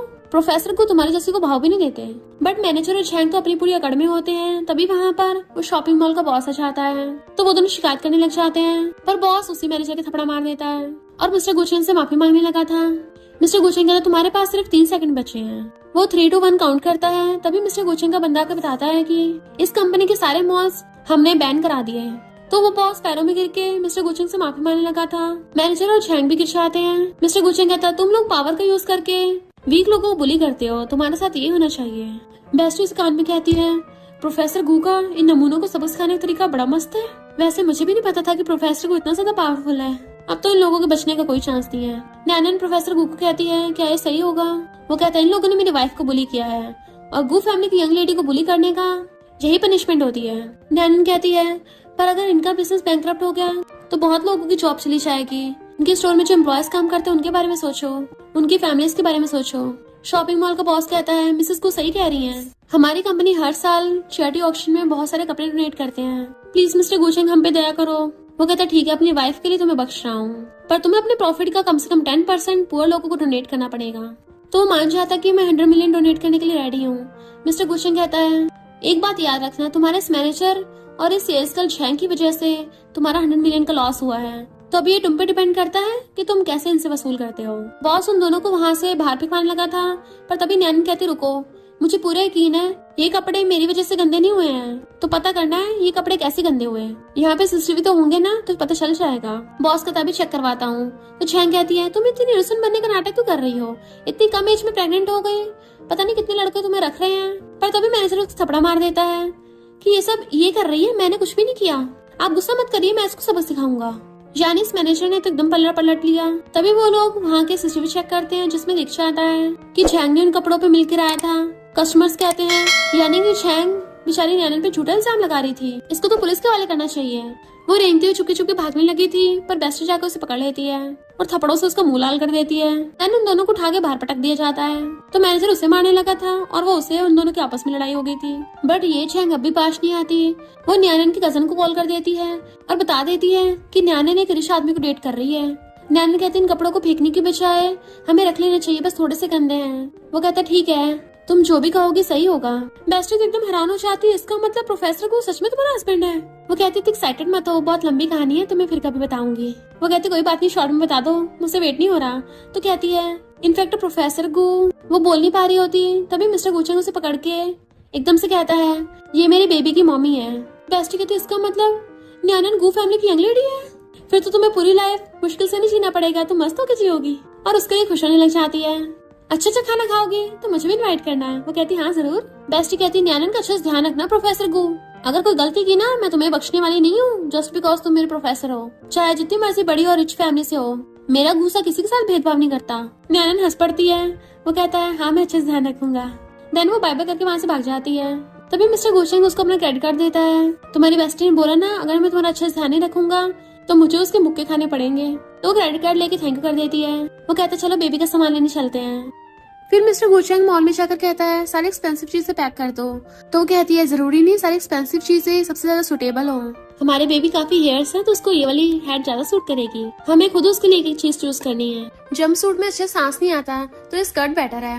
वो कहता है तुम हमारे बेटे को स्कर्ट पहनाओगे? तो जल्दी से उसके मुंह पे हाथ रख देती है क्योंकि बाकी लोग उन्हें देख रहे थे। तो कहती है सॉरी और फिर उसको धीरे से बताती है कि अब गर्मियां भी तो आ रही हैं, ऐसा थोड़ी ना वो हमेशा स्कर्ट ही पहने रखेगा, पर डायपर पहनने के लिए सही रहती है। अगर तुम बेबी की जगह होते तुम्हें नहीं अच्छा लगता? मिस्टर गुचेंग वाज लाइक ये क्या बोल रही है, और कहता है फिर ये ब्लैक वाली ज्यादा कूल लग रही है, हद से हद में ये वाली चूज कर सकता था। वो कहती है ठीक है इस वाली को भी ले लेते हैं। जैसे वो दोनों शॉपिंग करके घर पे आते हैं, अंकल लीन और फैंग अभी तक बैठे हुए थे। तो नैनन ज़ाबा को खिलाने के लिए ऊपर जाने लगती है। तभी फैंग आकर उसका हाथ पकड़ लेती है। अंकल ने बोला अब हम साथ हो सकते हैं, मुझे बहुत टाइम से इसका वेट था। ये सुन के नैनन सैड होती है बट वो हाथ छुड़ा लेता है। मिस्टर गुचेंग कहता अंकल ये सब क्या है, आप ऐसा करके सिर्फ मेरी नहीं अपनी बेटी की भी डिसरिस्पेक्ट कर रहे हो। उसकी जगह किसी और को सब्स्टिट्यूट बनाना, ऐसा थोड़ी ना होता है। मैं इस एंगेजमेंट को नहीं मानता। पर अंकल इन बहुत गुस्से में थे कि मुझे नहीं पता, तुम्हारी एंगेजमेंट बस मेरी बेटी से होगी। और मिस्टर गुचेंग की फैमिली से कहते हैं तुम लोग को याद नहीं है। तो मॉम कहती है बच्चे बड़े हो गए हैं, उनको डिसीजन लेना ज्यादा बेटर होगा। फैंग कहती है अंकल इनकी वाइफ को कितना बुरा लग रहा होगा कि आप प्रॉमिस तोड़ रहे हो। गॉड मदर मुझे लेके आई थी तो मैं उनकी बेटी की जगह तुमसे शादी करने के लिए तैयार हूँ। अगर अंकल इनकी बेटी वापस आ गई तो मैं खुद ही पोजीशन छोड़ दूंगी। नैनन बहुत टाइम से ये सब सुन रही थी और फिर आकर कहती है इसका मतलब जब अंकल इनकी बेटी आएगी तो मुझे भी रिप्लेस कर दोगे। मैं ऑर्फन हूँ, मेरे बायोलॉजिकल पेरेंट्स नहीं है, ग्रैंडमा के साथ बड़ी हुई हूँ और मेरा मिस्टर गुचेंग के साथ बेबी है। तो फैंग की कंपैरिजन में मैं ज्यादा सुटेबल हूँ। वो कहते तुम कैसे ज्यादा सुटेबल हो। नैनन कहती है तुम्हें मिस्टर गुचेंग से शादी करने की बहुत एक्साइटमेंट हो रही है, क्या तुम मुझसे प्यार करती हो? अगर तुम मुझसे प्यार करती हो फिर तो तुम इस एंगेजमेंट के लिए बिल्कुल भी सुटेबल नहीं हो, क्योंकि फिर तो अंकल इनकी बेटी के आने के बाद तुम उसको छोड़ोगी नहीं। पर अगर अंकल इनकी बेटी आ गई मैं मिस्टर गु को छोड़ सकती हूँ, इसलिए मैं ज्यादा सुटेबल कैंडिडेट हूँ। मिस्टर गुचेंग कहता है मैं इस बात को नहीं मानता। वो कहते प्रोफेसर गु मैं तुम्हारी और तुम्हारी फैमिली की बहुत ज्यादा ग्रेटफुल हूँ। इतना टाइम मेरा ध्यान रखने के लिए थैंक यू। ये सब आखिर मेरी वजह से तो हुआ है तो मुझे ठीक करना होगा। अगर मेरी वजह से अंकल इनकी बेटी की खुशियाँ छीन रही है तो मुझे उसको वापस करनी होंगी। फैंग कुछ बोलने वाली थी पर अंकल ने उसको डांट के चुप करा देते हैं और पूछते क्या तुम सीरियस हो? वो हाँ बोलने वाली थी बट मिस्टर गुचेंग कहता है मुझे ये बात मंजूर नहीं है। पर वो उसे हाथ छुड़ा लेती है कि अंकल इन अगर आपको लगता है मैं सिंसियर नहीं हूँ तो मैं आपकी बेटी को ढूंढने में हेल्प कर सकती हूँ। फैंग कहती है मेरे गॉडफादर ने मेरी लिटिल सिस्टर को ढूंढने के लिए अपनी पूरी फोर्स लगा दी है, पूरी न्यूज़पेपर और हेडलाइंस का यूज किया, तब भी नहीं ढूंढ पाए तो तुम कैसे ढूंढ दोगी? मिस्टर गुचेंग उसे कहता है मैं तुमसे शादी करना चाहता हूँ, तुम किसी की रिप्लेसमेंट नहीं हो। पर वो उसके हाथ हटा देती है मिस्टर गुचेंग तुम और तुम्हारी फैमिली बहुत अच्छे लोग हैं, मुझे पहली बार तुम्हारे साथ रह के फैमिली जैसा फील हुआ। सिंड्रेला को प्रिंस मिलता उससे शादी होती है, ये सब फेरी टेल्स होती है, रियल लाइफ में नहीं होता। तो इसलिए मैं मिसेस को नहीं बनना चाहती, मैं अपनी जैसी बनना चाहती हूँ, सिर्फ जाओबाओ की मॉम। इसलिए प्रोफेसर को हमारे बीच में जो भी रिलेशनशिप है और पास्ट में जो भी हुआ सब भूल जाओ। वो उसके हाथ पकड़ लेता है ऐसा मत बोलो। तो कहती है अब मैं अपने फ्यूचर को ठीक करना चाहती हूँ, मैं स्टडी करना चाहती हूँ। हो सकता है फ्यूचर में मैं एक अच्छी टीचर बनूं या फिर अच्छी डॉक्टर बनूं, बहुत सारी पॉसिबिलिटीज है, मैं खुद पे फोकस करूंगी। फैंग मना कर रही होती है पर अंकल इन कहते हैं ठीक है मैं अपनी बेटी की जगह तब तक तुम्हें रखने के लिए तैयार हूँ। मिस्टर गुचेंग कहता है आपने अपनी बेटी को एक लव टोकन दिया था, क्या आप उसे दिखा सकते हो? जैसे अंकल इन दिखाने वाले थे तो कहते हैं अरे नहीं जल्दी जल्दी मैं घर पे भूल आया। वो कहती है उसे उसको ढूंढना आसान हो जाएगा। अंकल इन कहते हैं अभी भिजवाता हूँ। और उनके और फैंग के जाने के बाद ग्रैंडमा कहती हैं ऐसा तुम्हारे साथ बहुत गलत होगा। मॉम कहते आखिर तुम क्या चाहती हो, मैं बताओ तो सही। वो कहती जो मैंने बोला मैं वही चाहती हूँ, प्लीज आप मुझसे बार बार मत पूछिए। प्रोफेसर गु अभी मैं वापस जाके अपनी स्टडी करना चाहती हूँ। तो वो कहता है ठीक है मैं सारे प्रोसीजर्स करवाता हूँ। नेक्स्ट जब वो टी पी रहा था मॉम उसके मार के कहती है इस बार नैनन के साथ कॉलेज में कुछ भी गलत मत होने देना। वो कहता हाँ मुझे पता है मैं समझ के आऊँ। तभी नैनन भाग कर आती है मैंने बेबी को मिल्क पिला दिया है और बाकी का फ्रिज में रख दिया, जो टाइम लिखा है उसके अकॉर्डिंग उसे पिला देना। मिस्टर गुचेंग पूछता है ब्रेस्ट मिल्क को फ्रिज में रखने की क्या जरूरत है? तो वो कहती है अगर मैं फ्रीज नहीं करूंगी तो क्या तुम बेबी को अपना मिल्क पिलाओगे? और ना ही मैं उसको स्कूल में अपने साथ ले जाके पिला सकती हूँ। मिस्टर गुचेंग को तो फंदा ही लग गया था। तो कहती है तुम्हें क्या होगा, तुम्हारा फेस तो पूरा रेड हो गया। वो कहता नहीं तो मैं कार में तुम्हारा वेट कर रहा हूँ, जल्दी से भाग जाता है। ग्रैंडमा हंस रही थी, वो पूछती है इसे हुआ क्या? तो मॉम कहती है जब से इसका जन्म हुआ है पहली बार इसने ब्लश किया है। फिर वो उसको कार में कॉलेज लेके आ रहा था। वो पूछता है तुम आज मेरी वाली क्लास लेने वाली हो? तो कहती हाँ मैंने पहले अपॉइंटमेंट फिक्स की थी पर पिछली बार गड़बड़ हो गई। तो कहता कोई बात नहीं इस बार आ जाना। जैसे उसकी कार में से निकलती है बेस्टी भाग कर आती है। नैना पूछती है तुम भी क्लास लेने आई हो? वो कहती बात मत बदलो, तुम्हें क्या लगता है मंदी हूँ? प्रोफेसर गु तुम्हें छोड़ने आए, बताओ बताओ प्रोफेसर गु क्या उसमें अच्छा है? नैना कहती धीरे बोलो, अभी तो मैंने उसके साथ रिलेशनशिप पब्लिक भी नहीं किया तो किसी को पता नहीं चलना चाहिए इस बात का। तो वो ओके बोलकर अपना मुंह बंद कर लेती है और कहती है पर मैं तुम्हें मिसेस गु बुलाऊंगी। तो वो उसके मारने लग जाती है नहीं नहीं, और दोनों हंसती अंदर आने लगी थी। बेस्टी पूछ रही होती है प्रोफेसर गु के कितने एप्स हैं, तुमने काउंट किए? बट वो हंसने लगी थी। फिर जब वो क्लास में जाने लगती है तो बेस्टी कहती है प्रोफेसर गु की क्लास में मेरे लिए भी सीट रोक लेना। जैसे नैना क्लास में आती है सब लोग उसके बारे में बातें बनाने लगे थे। इसके अंकल ने इसको ओल्डमैन को बेच दिया और अभी ये बेबी करके स्कूल में आई है, पता नहीं कितनी शेमलेस है। और पता चलता है ये सारी रूमर्स छैंग ने फैलाई है और आकर सबको फोटो दिखाती है देखो ये अभी किसी लग्जरी कार में से निकल कर आई है, तो जरूर इसको किसी बुढ़े ने रखा होगा। नैन कहती है मुझे किसी ने न रखा, फोन छीनने लगी थी डिलीट करने के लिए बट वो नहीं देती। और कहती है ऐसी लड़की को तो स्कूल से बाहर निकाल देना चाहिए। बाकी क्लासमेट्स भी इकट्ठे हो जाते हैं, सही कहा तुमने, हम ऐसी कैरेक्टरलेस लड़की के साथ नहीं पढ़ सकते। और सब जने मिलकर उसे घेर लेते हैं। छैंग उसे बाकी लड़कियों के साथ मिलकर वॉशरूम में ले आती है और उसको एक बोतल लेके जबरदस्ती मुंह में पिला देती है। नैना बोतल फेंक देती है और पूछती है तुमने मुझे क्या पिला दिया है? झैंग कहती है मैं देखना चाहती हूँ जब तुम किसी बुरे इंसान के साथ सोओगी तब क्या मिस्टर गो तब भी तुम्हें एक्सेप्ट करेगा? नैनन की हालत खराब होने लगी थी, तभी वहाँ गेट खोल के कोई आता है।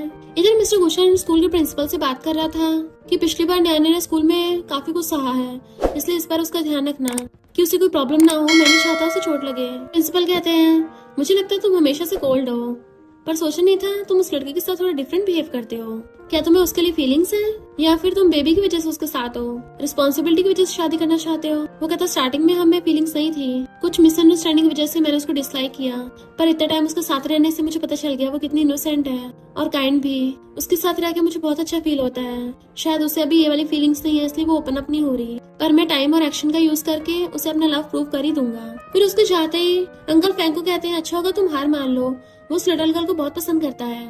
पर फैंक हार मानने वाली थी।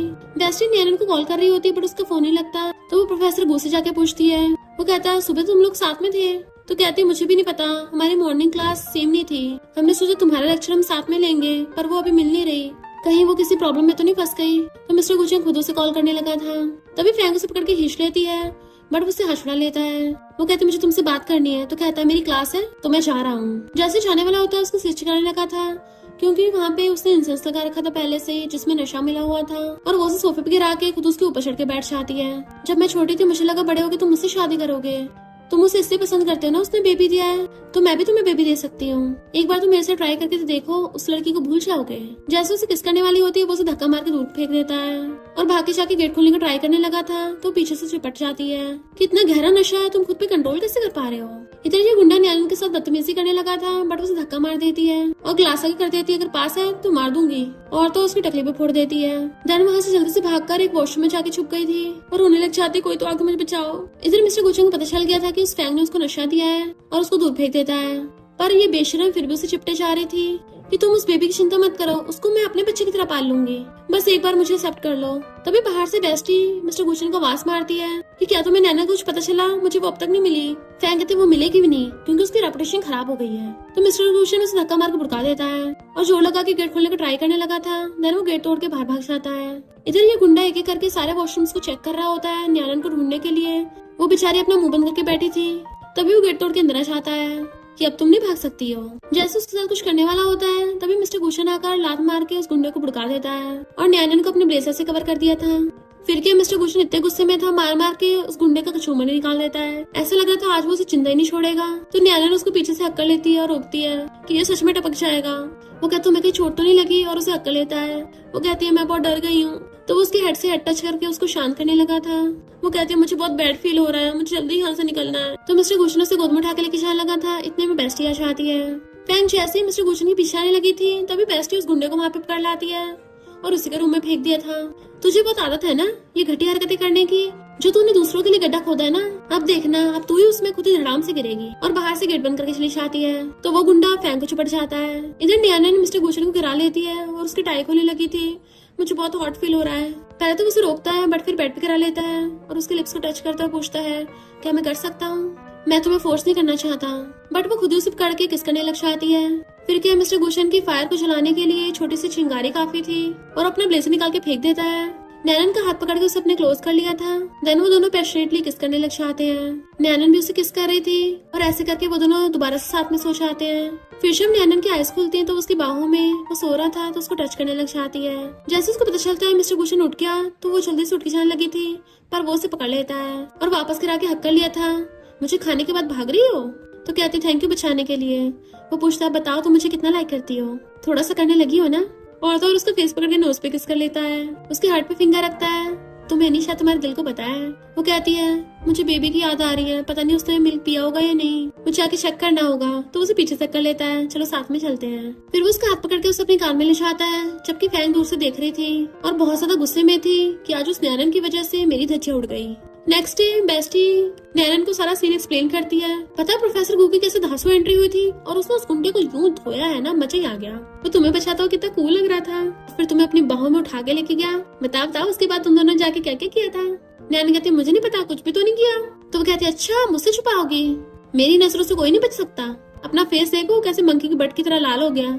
जरूर तुम दोनों ने मिलकर कुछ तो कांड किया है। वो कहती नहीं तो मैं ब्लश नहीं कर रही। इतने में फैंग आती है तो बेस्टी उस पर भड़कने लगी थी इतनी बेशर्मा मुंह उठा के फिर से आ गई। अगर प्रोफेसर को टाइम पे नहीं पहुंचे होते तुम तो नैनन को हर्ट कर देती। वैसे कि तुम्हें कल उस गुंडे के साथ मजा आया था। फैंग कहती है ये डैड ने अपनी बेटी को लव टोकन दिया था, बिल्कुल सेम ऐसा ही। इसका यूज करके उनकी बेटी को ढूंढ लो। इनफैक्ट फैंग ने वो लव टोकन बदल दिया होता है ताकि वो अंकल इनकी बेटी को ढूंढ ही ना पाए। बेस्टी कहती है ये तो कोई खास नहीं लगता, इसलिए अच्छे से उठाया हो। फिर बेस्टी से पूरी बात पूछती है। नैनन के बताने पे हैरान थे। प्रोफेसर को ऑलरेडी एंगेज्ड है, तभी तुमने उससे शादी कर रही हो। कहीं वो तुम्हें बेवकूफ नहीं बना रहा? नैनन कहती है अभी तो तुम उसकी बहुत तारीफ कर रही थी, वो बहुत हैंडसम है, इतनी जल्दी बदल गई। वो कहती है अगर उसने तुम्हें बुली किया ना तो फिर शायद जितना मर्जी हैंडसम हो, मैं नहीं बख्शने वाली उसको। नैनन कहती है ऐसा नहीं है, वो बुरा नहीं है और ना ही उसने मुझे बुली किया, मैंने खुद ही डिसाइड किया है। वैसे भी हम दोनों के बीच में इमोशनल रिलेशनशिप नहीं है। जैसे अंकल इनकी बेटी वापस आ जाएगी मैं खुद ही उसे छोड़ दूंगी। तो कहती है तुम ही बेवकूफ जैसी हरकतें करती हो, इतनी काइंड क्यों हो तुम? प्रोफेसर गूचे से अच्छा लड़का किसी और को दे रही हो। नैनन कहती वैसे भी हमारे स्टार्टिंग में एक एक्सीडेंट था, मैं उसको एम्बैरस नहीं करना चाहती और ना ही मुझे अपने फ्यूचर पे गिव अप करना है। बेस्टी कहती है मुझे नहीं लगता कि प्रोफेसर को तुम्हारे लिए इमोशंस नहीं है, क्योंकि कल जैसे वो तुम्हारे लिए गुस्सा दिखा रहा था उसे साफ साफ पता चल रहा था उसे तुम्हारी कितनी फिक्र है। तुम तो नशे में थी, तुमने ध्यान नहीं दिया। क्या तुम्हें सच में उसके लिए फीलिंग्स नहीं है? वो सोचती कैसे फीलिंग्स नहीं होंगी। तो बेस्टी कहती है चलो कोई बात नहीं, परेशान मत हो, क्या पता तुम्हें फ्यूचर में और अच्छा लड़का मिले। चलो अंकल इनकी बेटी को ढूंढने में मैं भी तुम्हारी हेल्प करूंगी। फैंग कहती है वो तो तुम कभी नहीं ढूंढ पाओगी, असली वाला लव टोकन तो मेरे पास है। इधर मॉम और ग्रैंडमा ज़ाओबा को खिला रही होते हैं, तभी अंकल लेने आकर मिस्टर गुचेंग के बारे में पूछने लगे थे कि मुझे उससे पता करना था मेरी बेटी को अब तक ढूंढ पाए या नहीं। वो दोनों कहती हैं वो दोनों तो कॉलेज गए हैं। मॉम उनके लिए पानी लेना चाहती है, तभी अंकल इन वहाँ पे ज़ाओबा को देख लेते हैं और ये देख के हैरान थे उस नियानन ने मेरा दिया हुआ लव टोकन अपने बेटे को पहना रखा है। जैसे मॉम पानी लेके आती हैं वो ग्लास नीचे फेंक देते हैं कि मेरे दिए लव टोकन की कोई इम्पोर्टेंस नहीं है, बच्चे को दे रखा खेलने के लिए। मॉम कहती हैं नियानन ने बताया था ये उसके पेरेंट्स से उसको दिया है और उसने अपने बेबी को दिया, आपका वाला नहीं है ये। अंकल इन कहते हैं यही मेरा वाला लव टोकन है, मुझे अच्छे से याद है, और गुस्से से वहां से चले जाते हैं, तुम लोगों को मैं देख लूंगा। जैसे वो दोनों घर आते हैं तो मॉम उनको बताती है कि अंकल इन बिना वजह गुस्से होकर चले गए, ये बोलकर कि हमने उनका लव टोकन बच्चे को पहना रखा है। नैनन कहती है कैसे हो सकता है, उनका दिया लव टोकन तो मिस्टर गुचेंग के पास ही है। नैनन कहती है मैंने अपनी बेस्टी को बोल दिया है, हम मीडिया वालों की हेल्प लेंगे तो जल्दी अंकल इन की बेटी मिल जाएगी और फिर अंकल इन गुस्सा नहीं होंगे। तभी उसे कॉल आता तो कहती है लव टोकन वाली लड़की मिल गई है, पर तभी वहाँ पर शैंग आती है। वो सब उसे देख के हैरान थे। बॉडीगार्ड कहता है ये लड़की बता रही है लव टोकन इसी का है। इनफैक्ट हुआ कुछ यूं था कि जब नियानन मिस्टर गुचेंग को वो लव टोकन दे रही थी, यानी कि वो फैंग की दी हुई फेक रिंग, तो उसे बता रही थी कि ऐसे कोई झूठा क्लेम न कर दे। और तभी उस टाइम पे झैंग ने उसको देख लिया था और सोचती है अगर मैं उसकी बेटी होने का क्लेम करूंगी तो मैं भी रिच लाइफ जी सकती हूँ। मिस्टर गुचेंग पूछता है तुम्हारे पास क्या प्रूफ है? तो कहती है मेरे पास प्रूफ है, मैं बचपन में अडॉप्टेड थी, अडॉप्टेड पेरेंट्स ने बोला था कि मेरे बायोलॉजिकल पेरेंट्स मेरे लिए रिंग छोड़ के गए हैं और वो बिल्कुल सेम ऐसी थी। नैनन कहती है अच्छा रिंग की पूरी डिटेल्स दो। तो झैंग बता देती है इसके पीछे रेड डॉट है। इनफैक्ट उसने तभी सुन लिया था जब नैनन मिस्टर गुचेंग को ये बात बता रही थी। वो लोग अंकल इनको बताने लगे थे, पर वहाँ पे अंकल इन पहले आ जाते हैं। झैंग उन्हें पकड़ने लग जाती डैड, बट वो खुद को छुड़ा लेते हैं। फैंग सोचती ये कैसे हो सकता है, मैंने तो फेक रिंग दी थी, तो ये असली लड़की कहाँ से आ गई? और पूछते तुम कैसे प्रूव करोगे कि तुम मेरे डैड की बेटी हो? नैनन कहती है क्योंकि उसने बताया कि ये इसका लव टोकन है। अंकल इन गुस्से से कहते हैं मैंने ये वाला लव टोकन नहीं दिया था, तुम्हें तो ये भी नहीं पता, मैंने नेकलेस दिया था। नैनन कहती है आपका मतलब जो बेबी गले में पहना हुआ है, पर वो नेकलेस तो मेरा है। और हैरान अंकल इन कहते तुम्हारा मतलब कि तुम मेरी बेटी हो? मॉम और ग्रैंडमा भी यही कहते हैं हाँ नियानन का नेकलेस है, हम पूरी फैमिली जानते हैं। अंकल इन कहते हैं तो तुम सब लोग मिलकर झूठ बोल रहे हो, मुझे बेवकूफ समझ रखा है, अगर मेरी बेटी मिली नहीं तो खुद ही मेरी बेटी बनने का प्रिटेंड करने लग गई और गुस्सा होकर चले जाते हैं। जबकि जैंग पीछे भागती है कि डैड मैं आपकी बेटी हूँ, बट अंकल इन उसको भाव नहीं देते। बट फैंग को सब सच पता चल गया था कि इसका मतलब मेरे गॉडफादर की बेटी नियाना नहीं है। अगर मेरे डैड को ये बात पता चल गई तो वो तो मुझे घर पे नहीं रहने देंगे। फैंग आकर झैंग से कहती मुझे पता है तुम अंकल इनकी बेटी नहीं हो, पर मैं तुम्हें उनकी बेटी बना सकती हूँ और तुम लग्जरी लाइफ जी सकती हो, पर तुम्हें मेरी बात माननी होगी। और उसको लव टोकन पकड़ा देती है। इधर नियाना सोच रही थी कि अंकल इनका जीट पेंडेंट मेरे सेम जैसा क्यों है। पीछे से मिस्टर गुचेंग आकर उसे हक्कर लेता है क्या तुमने कभी अपने बायोलॉजिकल पेरेंट्स को ढूंढने के बारे में सोचा है? तो कहती पहले सोचा था, फिर बाद में ग्रैंडमा की तबीयत खराब होने लग गई तो फिर मैं उस समय बिजी हो गई।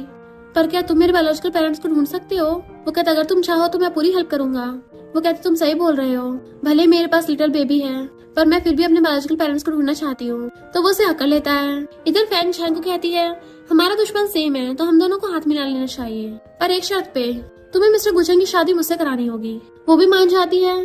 फिर फैंग झैंग को पकड़ के अंकल लिन के पास लाती है कि डैड आपकी बेटी मिल गई है। वो कहता है तुम भी उनके साथ मिलकर मुझे धोखा दे रही हो। तो कहती नहीं तो ये पेंडेंट इसी के पास निकला। झैंग आकर उनका हाथ पकड़ लेती है। मेरे डॉक्टर पेरेंट्स ने बताया था कि ये नेकलेस बचपन मेरे गले में था और उनकी बेटी बनने के नाटक करने लगी थी। तो वो खुश होने लग जाते हैं और पूछते हैं तुम कहाँ मिली थी। फैंग ने उसको बता रखा था। तो कहती ट्रेन स्टेशन पे। डैड कहते हाँ मेरी बेटी वहीं पे खोई थी। झैंग पूरा हुलिया बता देती है क्योंकि फैंग ने उसको ऑलरेडी बता रखा था। डैड सच में उसको अपनी बेटी समझ लेते और हक करने लगे थे। मिस्टर गुचेंग न्यानन को हाथ पकड़ के लेके आता है। वो कहती यकीन नहीं होता जिन बायोलॉजिकल पेरेंट्स को मैं इतने टाइम से ढूंढ रही थी वो तुम्हारे टीचर निकलेंगे। वो कहता है मेरी और अंकल इनकी बेटी के बचपन से एंगेजमेंट तय है।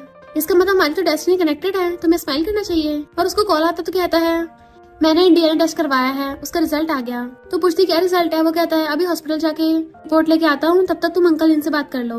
न्यानन जैसे अंदर आती है पूछती यहाँ क्या चल रहा है। फैंग कहती तुम सही टाइम पे आई हो।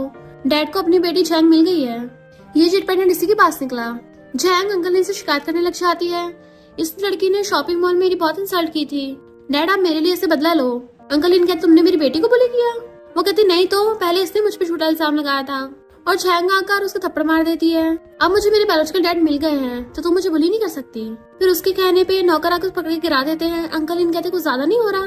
तो झैंग कहती है डैड आपको नहीं पता इसने मेरी कितनी इंसल्ट करी थी। वो भी बहुत सारे लोगों में मेरी वीडियो बना के रिकॉर्ड करी थी और मेरे सिर पे वेस्ट से भी मारा था। तो फैंग उसको वेस्ट पकड़ा देती है लो तुम भी अपना बदला ले लो। पर जैसे वो मारने वाली होती है तभी मिस्टर गुचेंग आकर हाथ पकड़ लेता है उसका। उल्टा उसे मार के बुड़का देता है। फिर वो न्यानन को पकड़ के खड़ा करता है। तुम ठीक तो हो ना। वो कहती है ये झूठ बोल रही है मैंने इसको बुली नहीं किया था तुम बताओ ना इनको। अंकल इन कहते तुम भी इसकी हेल्प कर रहे हो और मेरी बेटी को बुली कर रहे हो। झैंग इनोसेंट बनने का नाटक करने लग जाती है। फैंग कहती मिस्टर गुचेंग तुम्हें पता नहीं है कि झैंग मेरे गॉडफादर की बायोलॉजिकल बेटी है। मिस्टर गुचेंग कहता है अंकल इन आपने इस झूठी को एक्सेप्ट कर लिया। ऐसी घटिया कैरेक्टर की लड़की आपकी बेटी कैसे हो सकती है।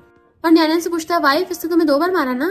और गुस्से से जाके झैंग के दे दनादन 2 थप्पड़े मार देता है जिससे वो बुड़क के नीचे गिर गई थी। कि मेरी वाइफ को हाथ लगाने से पहले 100 बार सोच लेना क्योंकि मैं बिल्कुल नरमी से पेश आने वाला नहीं हूँ। फिर अपना हाथ साफ कर लेता है और ऊपर से तुमने अंकल इनकी बेटी बनने का नाटक किया मेरी वाइफ को बुली किया ये मैं बिल्कुल सहन नहीं कर सकता।